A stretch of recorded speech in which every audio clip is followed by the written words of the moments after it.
함께 하나님의 말씀을 읽겠습니다. 이튿날 예수께서 갈릴리로 나가려 하시다가 빌립을 만나 이르되 나를 따르라 하시니 빌립은 안드레와 베드로와 한 동네 베세다 사람이라. 빌립이 나다나엘을 찾아 이르되 모세가 율법에 기록하였고 여러 선지자가 기록한 그 일을 우리가 만났으니 요셉의 아들 나사렛 예수니라. 나다나엘이 이르되 나사렛에서 무슨 선한 것이 날 수 있느냐. 빌립이 이르되 와서 보라 하니라. 예수께서 나다나엘이 자기에게 오는 것을 보시고 그를 가리켜 이르시되 보라, 이는 참으로 이스라엘 사람이라. 그 속에 간사한 것이 없도다. 나다나엘이 이르되 어떻게 나를 아시나이까. 예수께서 대답하여 이르시되 빌립이 너를 부르기 전에 내가 무화과 나무 아래에 있을 때 보았노라. 나다나엘이 대답하되 라비여, 당신은 하나님의 아들이시오 당신은 이스라엘의 임금이로소이다. 예수께서 대답하여 이르시되 내가 너를 무화과 나무 아래에서 보았다 함으로 믿느냐. 이보다 더 큰 일을 보리라. 또 이르시되 진실로 너희에게 이르노니 하늘이 열리고 하나님의 사자들이 인자 위에 오르락 내리락 하는 것을 보리라 하시니라. 아멘. 어제 우리는 그 현대교회의 문제 중에 가장 큰 문제 중에 하나로 세례요한이 쇠하여지지 않음으로 예수 그리스도의 이름이 가리워지는 교회의 현실에 대해서 나누었습니다. 한 가지 더 심각한 문제를 우리가 또한 더하자면 오늘날 교회가 예수 그리스도를 증언하지 않고 있다는 사실입니다. 잘 생각해 보십시오. 많은 사람들이 교회를 다니고 있고 또 그리고 교회에 대해서 이야기하고 있죠. 근데 그 이야기들이 또한 목회자에 대한 이야기들도 많이 있고요. 교회의 수많은 활동에 대해서도 우리는 자랑하는 것을 보게 됩니다.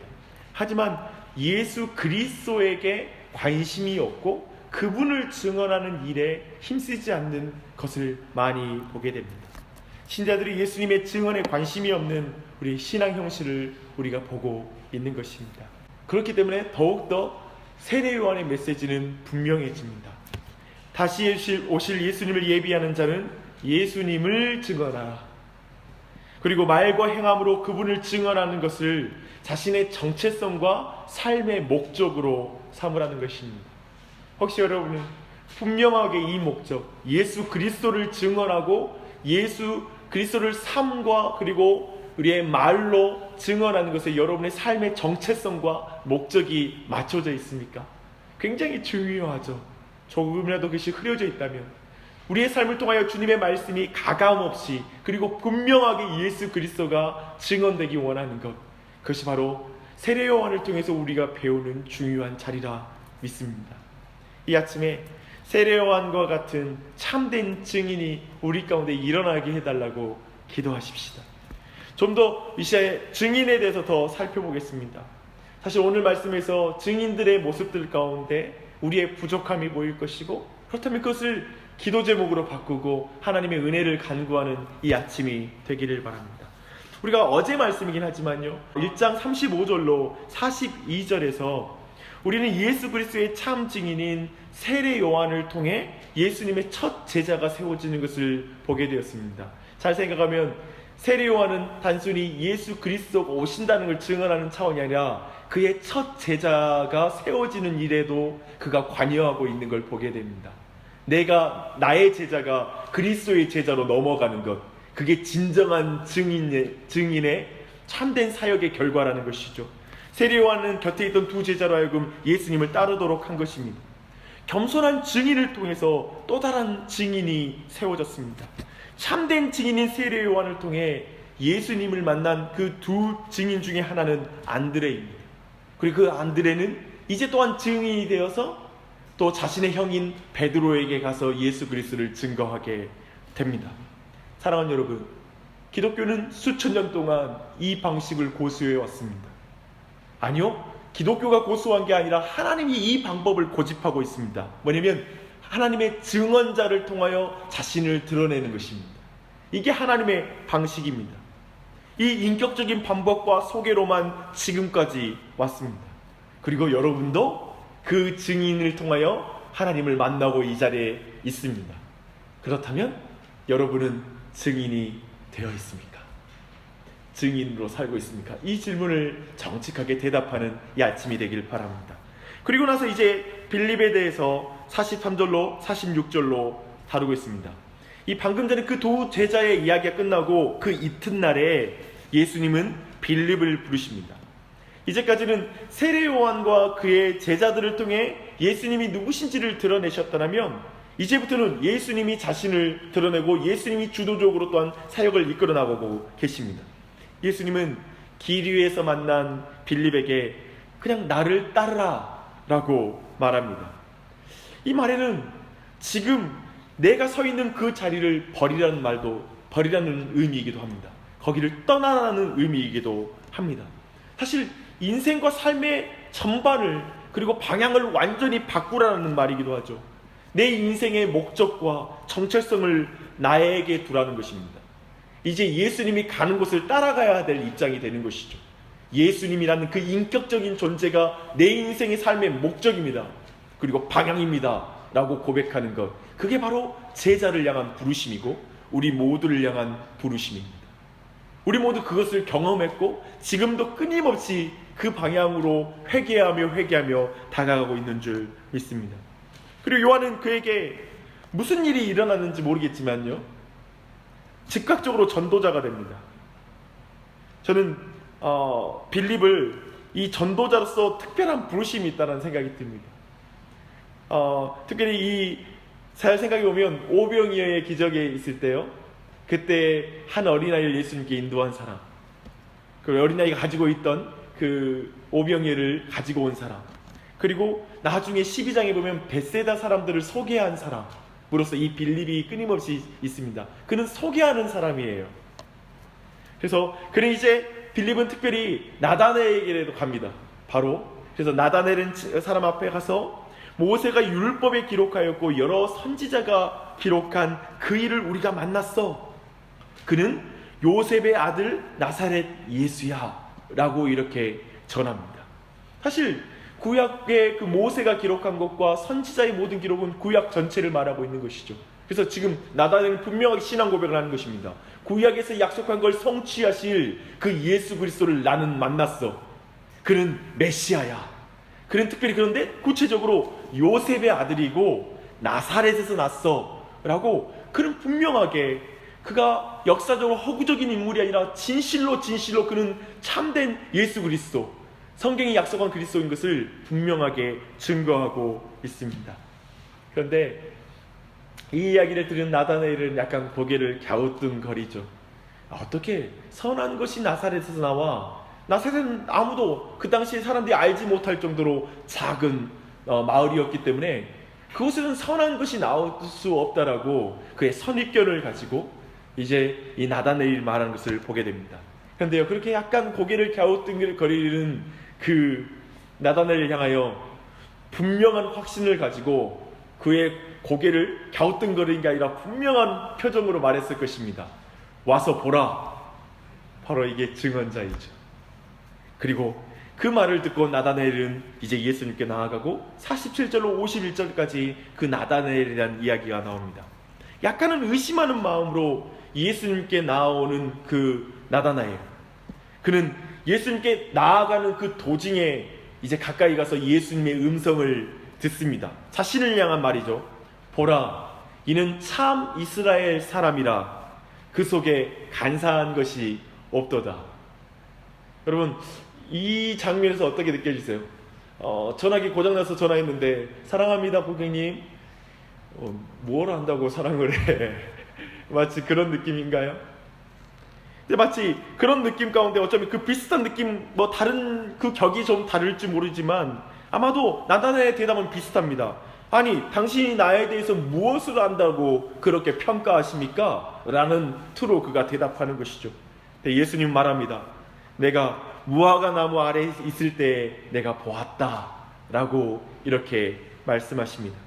사실 이 내용 자체는, 이 말 자체는 그리스도께서 굉장히 전지하신 능력으로 즉 나다나엘이 그 이전에 그가 있었던 그 장소 가운데 그분이 계셨다라는 그 의미이기도 합니다. 그리고 계셨고 그를 보았다는 의미에서 나다나엘은 이 말씀을 듣고 나서 예수님은 전혀 다른 분이라고 느끼고 그가 신적인 권위를 가지신 하나님의 아들이요 메시아라는 그 사실을 깨닫게 됩니다.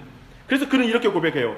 당신은 하나님의 아들이시요 당신은 이스라엘의 임금이십니다 라고 말하고 있습니다. 요한복음 이렇게 말하는데 이 내용이 어떤 것입니까?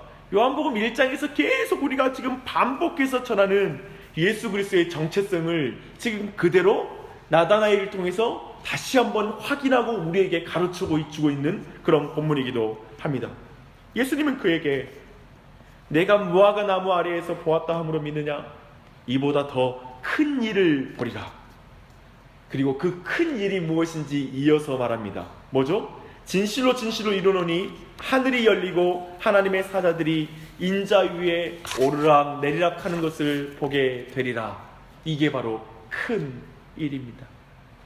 사실 이 나다나엘에게 한 말씀들은 사실 많은 부분 우리가 좀 이해하기 힘듭니다. 그가 참 이스라엘 사람이라 간사한 것이 없다는 말과 사자들이 하나님의 사자들이 인자 위에 오르락 내리락 하는 그 일이 무슨 의미인지 잘 잡히지 않는 것이죠. 사실 생각해 보십시오.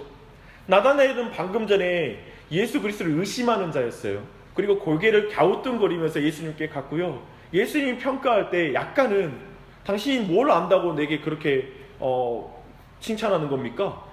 좋은 말을 하십니까? 덕담하시는 것입니까? 마치 이런 투로 말했던 사람이에요. 근데 왜 그에게 간사한 사람이 아니다, 넌 참 이스라엘 사람이야 라는 이 긍정적인 표현이 굉장히 우리에겐 어차피 그 의심의 마음을 품고 갔던 나다나엘에게는 굉장히 받아들이기 힘든, 왜냐하면 그 마음에 간사한 마음이 좀 있는 거잖아요. 그런 의미로 갔기 때문에 도저히 상상할 수 없지만 사실 이 말씀과 오르락 내리락 한다는 그 말씀 자체는 야곱을 연상하게 합니다. 야곱이 나중에 이스라엘이라는 이름을 얻게 되잖아요. 그런데 이스라엘이라는 이름을 얻긴 하는데 그 사람은 간사한 사람이에요. 알잖아요. 얼마나 간사한 사람인지. 그 간사함으로 형을 속였고 아버지를 속인 자이잖아요. 근데 그 간사한 사람을 향하여 지금 그 간사했던 그 야곱을 떠올릴 때 지금 예수님은 간사한 나다나엘을 간사함이 없는 새 이스라엘로 내가 너를 부른다 라고 말하는 것입니다.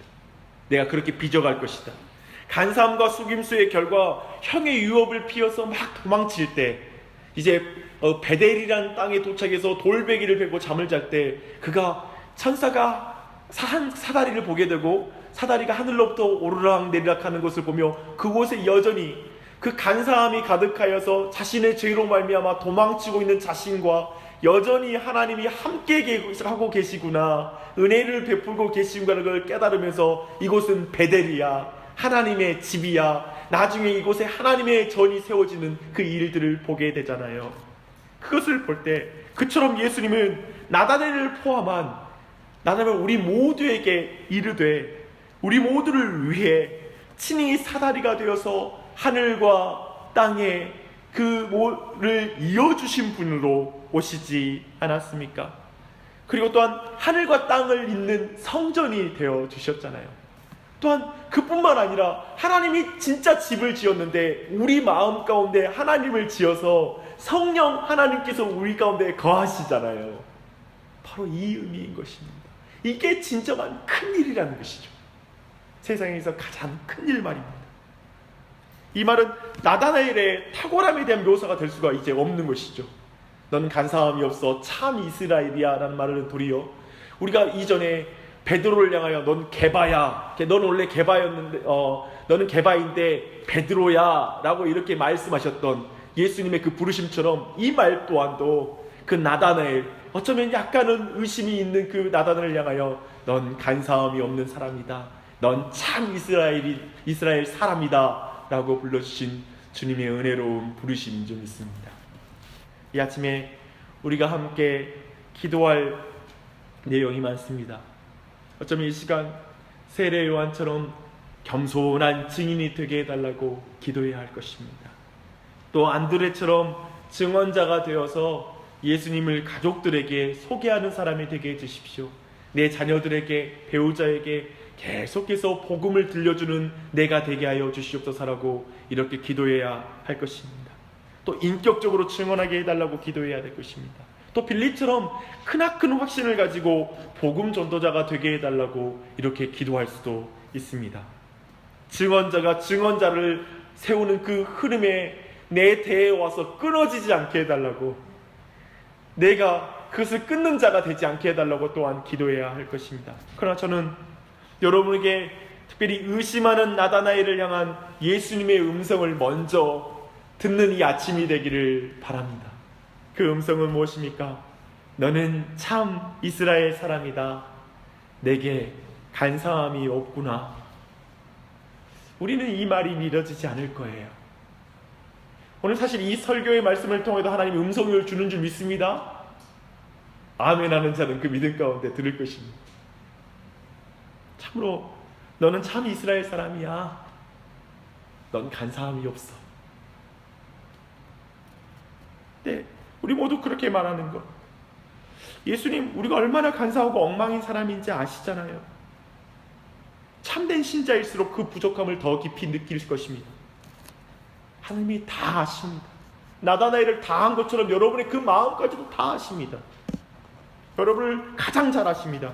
그 주님께서 그러나 우리에게 말하는 거예요. 내가 친히 너의 사다리가 되어서 하나님과 너의 사이를 중보하는 중보자란다. 넌 나를 통하여, 그리고 내가 나를 믿을 때 내 안에 내가 내 집을 짓고 내가 내 안에 거하겠다. 큰 일을 행하겠다라고 이 아침에도 우리에게 은혜 가운데 말씀하시는 것입니다. 그 주님의 행하심을 담보로 넌 참 이스라엘 사람이야. 넌 간사함이 없어. 이 음성 들으세요. 이 음성 들으시면서 기도하십시오. 사랑하는 여러분, 2017년 그리고 평생에 우리 가정, 우리 교회, 이 도시가 자신을 가장 잘 아시는 하나님을 만날 뿐 아니라 큰 일을 보게 되는 한 해 되게 하여 주시옵소서. 인생 되게 하여 주시옵소서. 주님이 영이 거하시는 우리 집이 되게 해주십시오. 그리고 우리 교회 되게 해주십시오라고 이 아침 함께 힘껏 기도하십시다. 기도하겠습니다.